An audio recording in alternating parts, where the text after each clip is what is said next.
अस्सलाम वालेकुम। मैं इस वक्त मौजूद हूँ Central Gulberg Town Federal B Area UC5 में।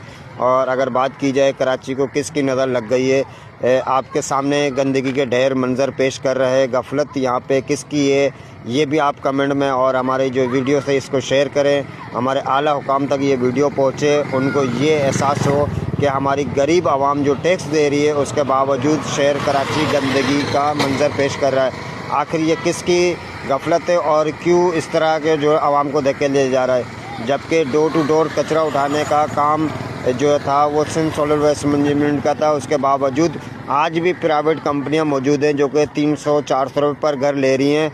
अभी बीच में अगवानी चले गए थे, उसके बावजूद सिंध सॉलिड वेस्ट मैनेजमेंट रोज़ाना के बुनियाद पर कचरा उठाया जा रहा था। फिर जब उनके वर्कर आने शुरू हुए, सिंध सॉलिड वेस्ट मैनेजमेंट की जो टीमें थी वो जो है इलाके से गायब होने शुरू हो गई। आखिर इनको कौन रोक रहा है और इस तरह के कौन से इक़दाम हैं जो कि कराची शहर को कचरे में धकेला जा रहा है।